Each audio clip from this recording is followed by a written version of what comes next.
Hey, it's Jordy here. I want to talk to you about my new drawing series, Parallel Lines.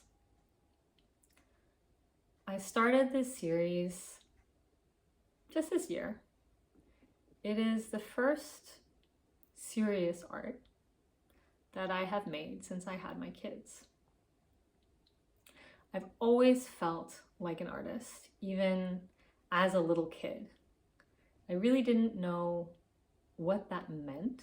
I just knew that I wanted to make things and I wanted them to be important. I wanted them to do something meaningful for people.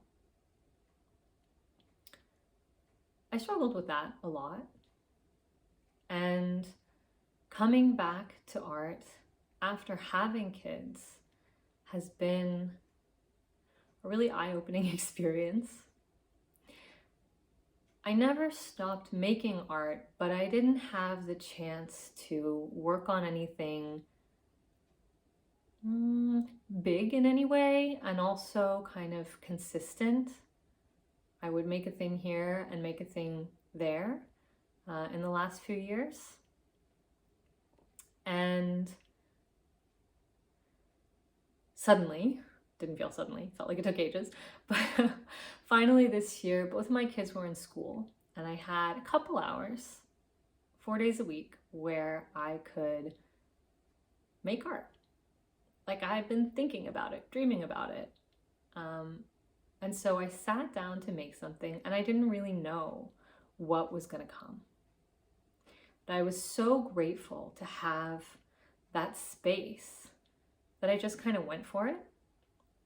And about a decade ago now, it's been a while, I had just started kind of trying to work as a professional artist. I had made a series, shown in a few juried shows and galleries. I had one solo show, and one of the paintings that I made featured some of these parallel lines.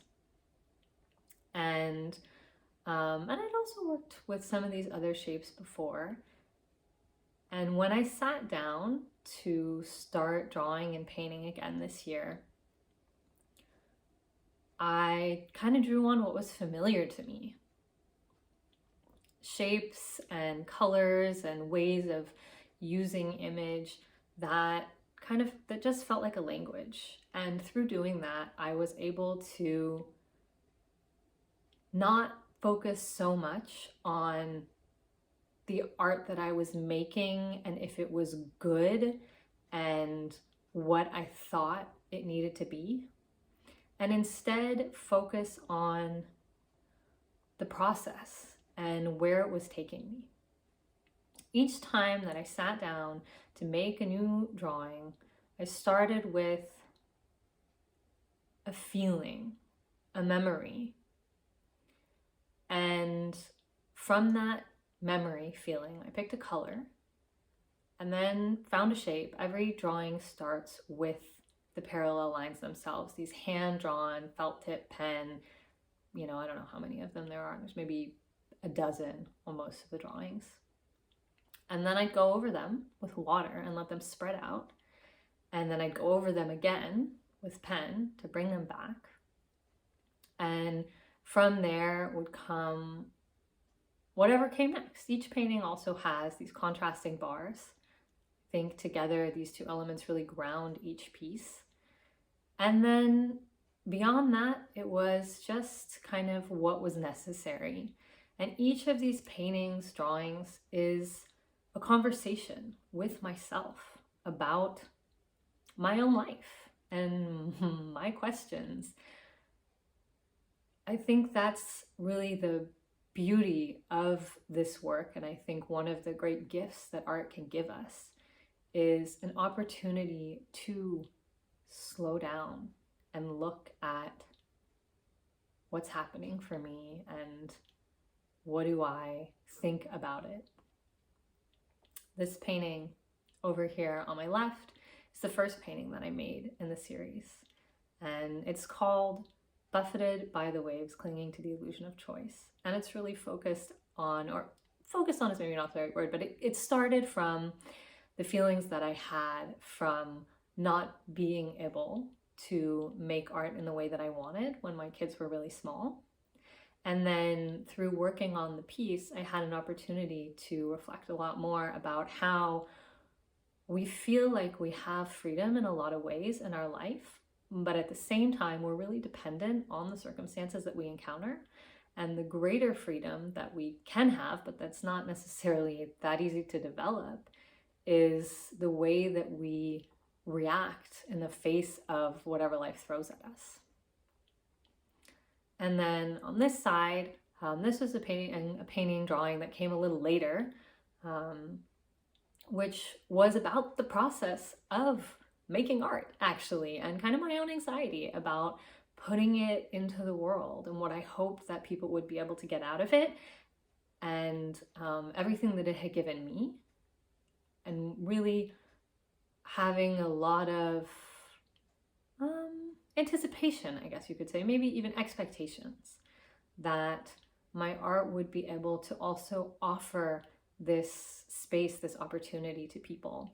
And that if it's so personal for me, is that too prescriptive, you know?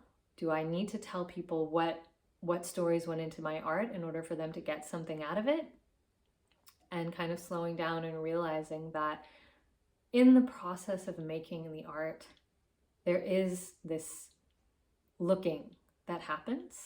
And of course, it comes from my own experience, but that what I hope the piece will do after is just be an experience. That when you look at the art, you have a chance to tune in to what's happening for you. That the image itself will kind of cut through the movement of life. Life goes so fast these days. I think a lot of us are feeling that, especially with everything that's going on in the world, with the pandemic, economic changes, the war in Europe, the political chaos that's going on right now. It's a lot to handle. And I think a lot of us are looking for tools and resources, ways to figure out how to face that stuff. We have a lot of questions, and it's not necessarily easy to find those questions. Actually, we're more often in the space of action reaction. And once we get into action reaction, we've come past the opportunity for things to change in a way. And so what I think that art can do for us is give us a space to stop and just look. Reflect on our own experience and context of our experience. So let's take a moment and try it together. You can focus on whichever one of these pieces speaks more to you. Just kind of sit, take a look at it, let the image as a whole reach out to you. And then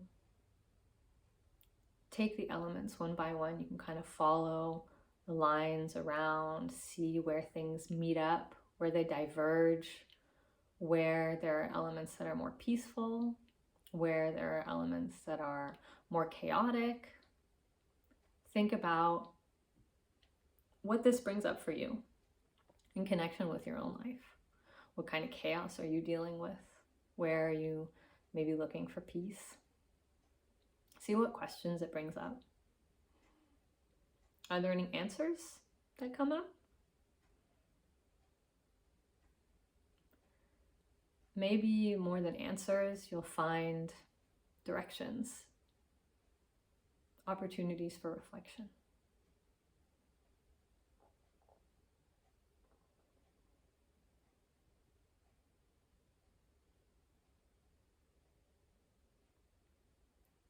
So, how'd it go?